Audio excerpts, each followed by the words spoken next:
Crime and Punishment by Fyodor Dostoyevsky. Chapter 4. His mother's letter had been a torture to him, but as regards the chief fact in it, he had felt not one moment's hesitation, even whilst he was reading the letter. The essential question was settled, and irrevocably settled in his mind. Never such a marriage while I am alive, and Mr. Luzin be damned. The thing is perfectly clear, he muttered to himself, with a malignant smile anticipating the triumph of his decision. No, mother, no. Dunya, you won't deceive me. And then they apologize for not asking my advice and for taking the decision without me. I dare say they imagined it is arranged now and can't be broken off, but we will see whether it can or not. A magnificent excuse. Pyotr Petrovitch is such a busy man that even his wedding has to be in post-haste, almost by express. No. Donya, I see it all, and I know what you want to say to me. And I know, too, what you were thinking about when you walked up and down all night, and what your prayers were like before the Holy Mother of Kazan who stands in Mother's bedroom. Bitter is the ascent to Golgotha. So, it is finally settled. You have determined to marry a sensible businessman. A Rodion Romanovich, who has a fortune, has already made his fortune that is so much more solid and impressive. A man who holds 2 government posts and who shares the ideas of our most rising generation, as Mother writes, and who seems to be kind, as Dunya herself observes. That seems beats everything. And that very Dunya, for that very seems, is marrying him. Splendid, splendid. But I should like to know why Mother has written to me about our most rising generation, simply as a descriptive touch, or with the idea of prepossessing me in favor of Mr. Luzin. Oh, the cunning of them. I should like to know one thing more. How far they were open with one another that day and night and all this time since. Was it all put into words, or did both understand that they had the same thing at heart and in their minds, so that there was no need to speak of it aloud and better not to speak of it?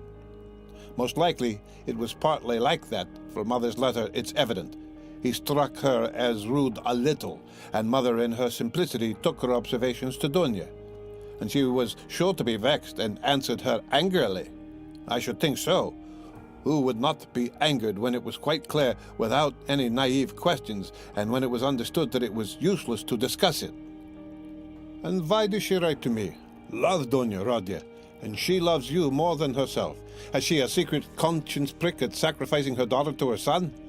You are our one comfort. You are everything to us. Oh, Mother. His bitterness grew more and more intense, and if he had happened to meet Mr. Luzin at the moment, he might have murdered him. Yes, that's true, he continued, pursuing the whirling ideas that chased each other in his brain. It is true that it needs time and care to get to know a man. But there is no mistake about Mr. Luzin. The chief thing is, he is a man of business and seems kind. That was something, wasn't it? To send the bags and big box for them. A kind man, no doubt after that. But his bride and her mother are to drive in a peasant's cart covered with sacking.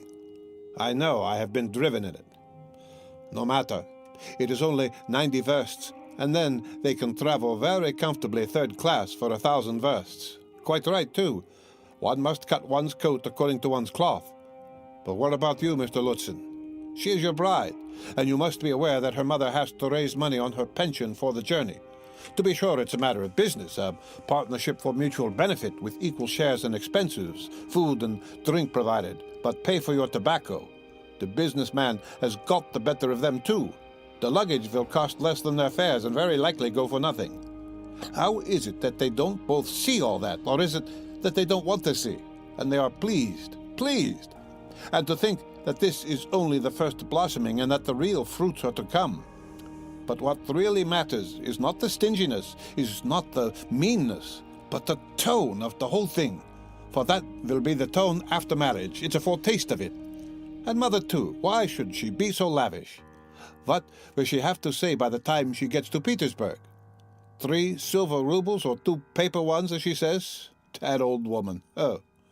What does she expect to live upon in Petersburg afterwards? She has her reasons already for guessing that she could not live with Dunya after the marriage, even for the first few months. The good man has no doubt let slip something on that subject also, though Mother would deny it. "I shall refuse," says she. On whom is she reckoning then?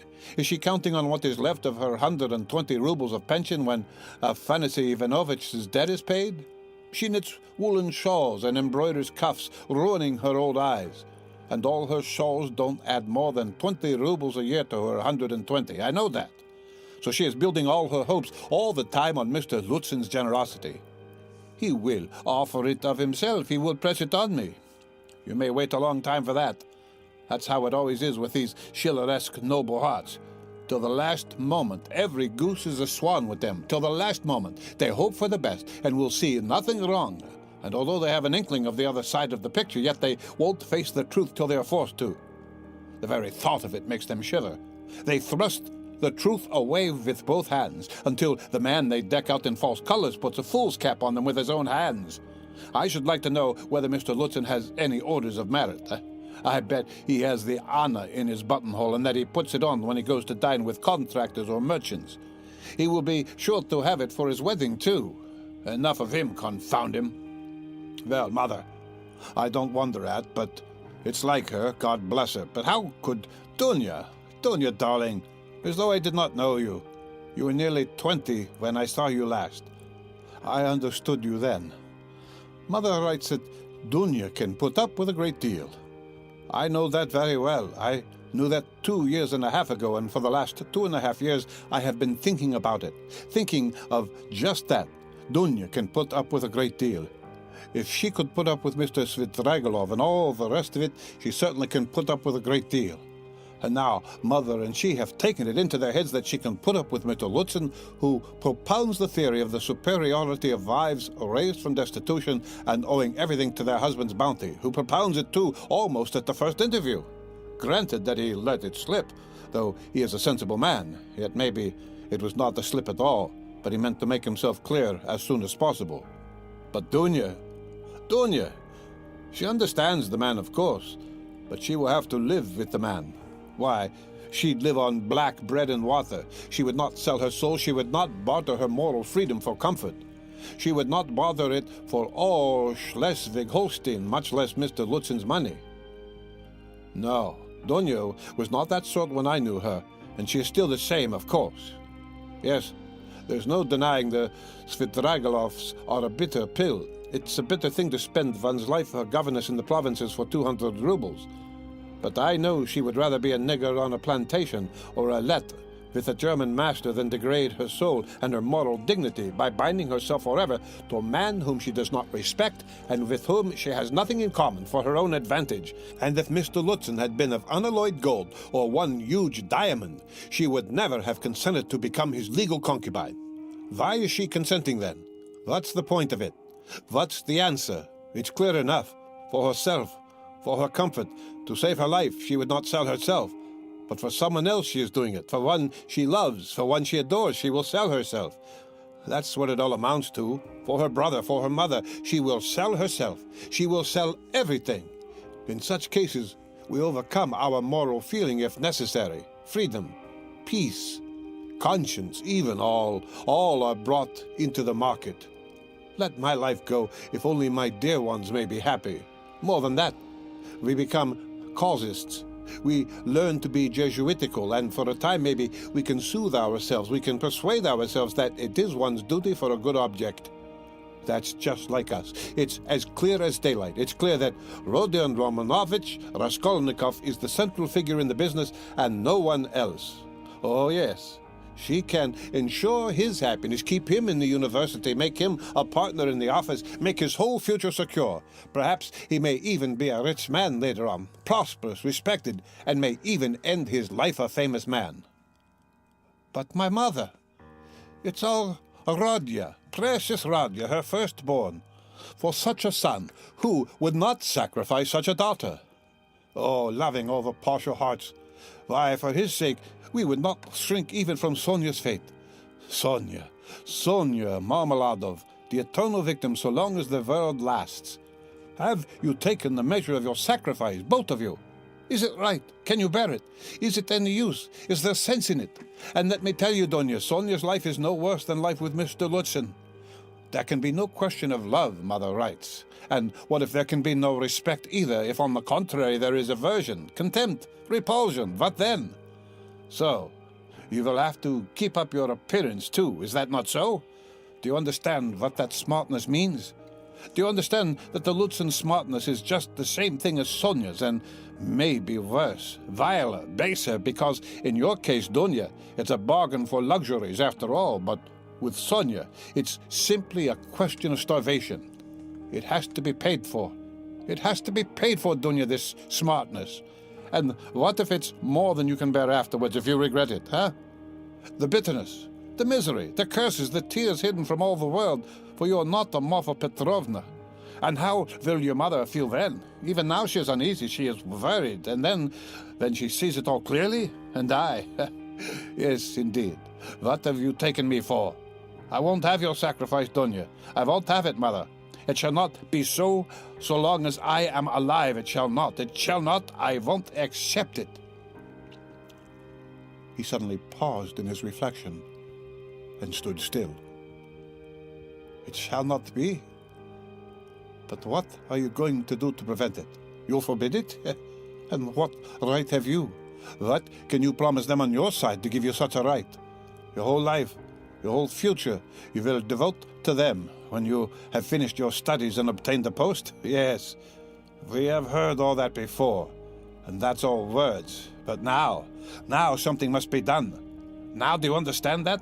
And what are you doing now? You are living upon them. They borrow on their 100 rubles pensions. They borrow from the Svidrigalovs. How are you going to save them from Svidrigalovs, from Afanasy Ivanovich Farushin? Oh, future millionaire Zeus, who would arrange their lives for them? In another 10 years? In another 10 years, Mother will be blind with knitting shawls, maybe with weeping too. She will be worn to a shadow with fasting. And my sister? Imagine for a moment what may have become of your sister in 10 years. What may happen to her during those 10 years. Can you fancy? So he tortured himself, fretting himself with such questions and finding a kind of enjoyment in it. And yet, all these questions were not new ones suddenly confronting him. They were old, familiar aches. It was long since they had first begun to grip and rend his heart. Long, long ago, his present anguish had its first beginnings. It had waxed and gathered strength. It had matured and concentrated until it had taken the form of a fearful, frenzied, and fantastic question, which tortured his heart and mind, clamoring insistently for an answer. Now his mother's letter had burst on him like a thunderclap. It was clear that he must not now suffer passively, worrying himself over unsolved questions, but that he must do something, do it at once, and do it quickly. Anyway, he must decide on something, or else. Or throw up life altogether, he cried suddenly in a frenzy. Accept one's lot humbly as it is, once for all, and stifle everything in oneself, giving up all claim to activity, life and love. Do you understand, sir? Do you understand what it means when you have absolutely nowhere to turn? Marmeladov's question came suddenly into his mind. For every man must have somewhere to turn. He gave a sudden start. Another thought that he had had yesterday slipped back into his mind. But he did not start at the thought recurring to him, for he knew, he had felt beforehand, that it must come back. He was expecting it. Besides, it was not only yesterday's thought. The difference was that a month ago, yesterday even, the thought was a mere dream. But now? Now it appeared not a dream at all. It had taken a new menacing and quite unfamiliar shape, and he suddenly became aware of this himself. He felt a hammering in his head, and there was a darkness before his eyes. He looked round hurriedly. He was searching for something. He wanted to sit down and was looking for a seat. He was walking along the Quai Boulevard. There was a seat about 100 paces in front of him. He walked towards it as fast he could, but on the way he met with a little adventure which absorbed all his attention. Looking for the seat, he had noticed a woman walking some 20 paces in front of him, but at first he took no more notice of her than of other objects that crossed his path. It had happened to him many times going home not to notice the road by which he was going, and he was accustomed to walk like that. But there was at first sight something so strange about the woman in front of him that gradually his attention was riveted upon her, at first reluctantly, and, as it were, resentfully, and then more and more intently. He felt a sudden desire to find out what it was that was so strange about the woman. In the first place, she appeared to be a girl quite young, and she was walking in the great heat bareheaded and with no parasol or gloves, waving her arms about in an absurd way. She had on a dress of some light silky material, but put on strangely awry, not properly hooked up, and torn open at the top of the skirt, close to the waist. A great piece was rent and hanging loose. A little kerchief was flung about her bare throat, but lay slanting on one side. The girl was walking unsteadily, too, stumbling and staggering from side to side. She drew Raskolnikov's whole attention at last. He overtook the girl at the seat, but, on reaching it, she dropped down on it, in the corner. She let her head sink on the back of the seat and closed her eyes, apparently in extreme exhaustion. Looking at her closely, he saw at once that she was completely drunk. It was a strange and shocking sight. He could hardly believe that he was not mistaken. He saw before him the face of a quite young, fair-haired girl, 16 perhaps, not more than 15 years old, pretty little face, but flushed and heavy-looking, and, as it were, swollen. The girl seemed hardly to know what she was doing. She crossed one leg over the other, lifting it indecorously, and showed every sign of being unconscious that she was in the street. Raskolnikov did not sit down, but he felt unwilling to leave her and stood facing her in perplexity. This boulevard was never much frequented, and now, at 2 o'clock in the stifling heat, it was quite deserted. And yet on the other side of the boulevard, about 15 paces away, a gentleman was standing on the edge of the pavement. He, too, would apparently have liked to approach the girl with some object of his own. He, too, had probably seen her in the distance and had followed her, but found Raskolnikov in his way. He looked angrily at him, though he tried to escape his notice, and stood impatiently biding his time till the unwelcome man in rags should have moved away. His intentions were unmistakable. The gentleman was a plump, thickly set man, about 30, fashionably dressed, with a high color, red lips, and mustaches. Raskolnikov felt furious. He had a sudden longing to insult this fat dandy in some way. He left the girl for a moment and walked towards the gentleman. "Hey, you, Svidrigailov, what do you want here?" he shouted, clenching his fists and laughing, spluttering with rage. "What do you mean?" the gentleman asked sternly, scowling in haughty astonishment. "Get away, that's what I mean." "How dare you, you low fellow!" He raised his cane.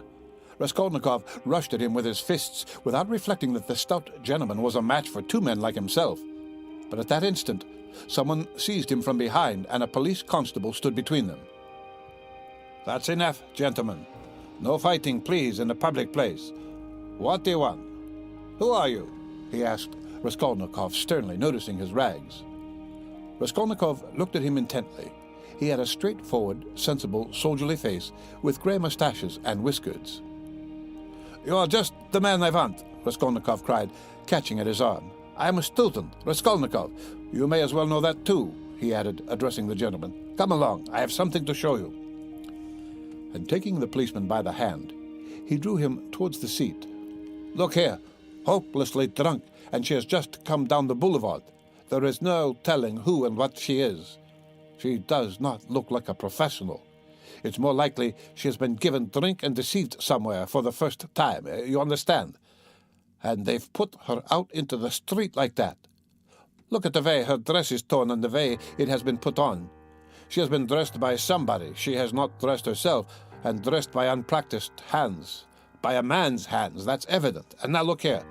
I don't know that dandy with whom I was going to fight. I see him for the first time, but he, too, had seen her on the road just now drunk, not knowing what she is doing, and now he is very eager to get a hold of her, to get her away somewhere while she is in this state. That's certain, believe me, I am not wrong. I saw him myself watching her and following her, but I prevented him, and he is just waiting for me to go away. Now, he has walked away a little and is standing still, pretending to make a cigarette. Think how we can keep her out of his hands, and how are we to get her home?" The policeman saw it all in a flash. The stout gentleman was easy to understand. He turned to consider the girl. The policeman bent over to examine her more closely, and his face worked with genuine compassion. "Ah, what a pity," he said, shaking his head. "Why, she is quite a child. She has been deceived, you can see that at once. Listen, lady," he began, addressing her. "Where do you live?" The girl opened her weary and sleepy-looking eyes, gazed blankly at the speaker, and waved her hand. "Here," said Raskolnikov, feeling in his pocket and finding 20 kopecks. "Here, call a cab and tell him to drive her to her address. The only thing is to find out her address." "Missy, the policeman began again, taking the money. "I'll fetch you a cab and take you home myself. Where shall I take you, huh? Where do you live?" "Go away. They won't let me alone," the girl muttered, and once more waved her hand. "Ah, how shocking. It's shameful, missy, it's a shame." He shook his head again, shocked, sympathetic, and indignant. "It's a difficult job," the policeman said to Raskolnikov, and as he did so, he looked him up and down in a rapid glance. He, too, must have seemed a strange figure to him, dressed in rags and handing him money. "Did you meet her far from here?" he asked him. "I tell you, she was walking in front of me, staggering, just here in the boulevard. She only just reached the seat and sank down on it." "Ah, the shameful things that are done in the world nowadays. God have mercy on us. An innocent creature like that, drunk already. She has been deceived, that's a sure thing. See how her dress has been torn too. Ah, the vice one sees nowadays, and as likely as not, she belongs to gentlefolk too. Poor ones, maybe. There are many like that nowadays. She looks refined, too, as though she were a lady." And he bent over her once more. Perhaps he had daughters growing up like that, looking like ladies and refined, with pretensions to gentility and smartness. "The chief thing is," Raskolnikov persisted, "to keep her out of this scoundrel's hands. Why should he outrage her? It's as clear as day what he is after. The brute. He's not moving off." Raskolnikov spoke aloud and pointed to him. The gentleman heard him and seemed about to fly into a rage again, but thought better of it, and confined himself to a contemptuous look. He then walked slowly another 10 paces away and again halted. "Keep her out of his hands we can," said the constable thoughtfully, "if only she'd tell us where to take her, but as it is... Missy! Hey, missy!" He bent over her once more. She opened her eyes fully all of a sudden, looked at him intently as though realizing something, got up from the seat and walked away in the direction from which she had come. "Oh, shameful wretches, they won't let me alone," she said, waving her hand again. She walked quickly, though staggering as before. The dandy followed her, but along another avenue, keeping his eye on her. "Don't be anxious, I won't let him have her," the policeman said resolutely, and he set off after them. "Ah, the vice one sees nowadays," he repeated aloud, sighing. At that moment, something seemed to sting Raskolnikov. In an instant, a complete revulsion of feeling came over him. "Hey, here!" he shouted after the policeman. The latter turned round. "Let them be. What is it to do with you? Let her go. Let him amuse himself," he pointed at the dandy. "What is it to do with you?" The policeman was bewildered and stared at him open-eyed. Raskolnikov laughed. "Well," ejaculated the policeman with a gesture of contempt, and he walked after the dandy and the girl, probably taking Raskolnikov for a madman or something even worse. "He has carried off my 20 kopecks," Raskolnikov murmured angrily when he was left alone. "Well, let him take as much from the other fellow to allow him to have the girl, and so let it end. And why did I want to interfere? Is it for me to help? Have I any right to help? Let them devour each other alive. What is it to me? How did I dare to give him 20 kopecks? Were they mine?" In spite of those strange words, he felt very wretched. He sat down on the deserted seat. His thoughts strayed aimlessly. He found it hard to fix his mind on anything at the moment. He longed to forget himself altogether, to forget everything, and then to wake up and begin life anew. "Poor girl," he said, looking at the empty corner where she had sat. "She will come to herself and weep. And then her mother will find out. She will give her a beating, a horrible, shameful beating, and then maybe turn her out of doors. And even if she does not, the Darya Fransovnas will get wind of it, and the girl will soon be slipping out on the sly here and there. Then there will be the hospital directly. That's always the luck of those girls with respectable mothers who go wrong on the sly, and then, again, the hospital. Drink, the taverns, and more hospital. 2 or 3 years a wreck, and her life over at 18 or 19. Have not I seen cases like that?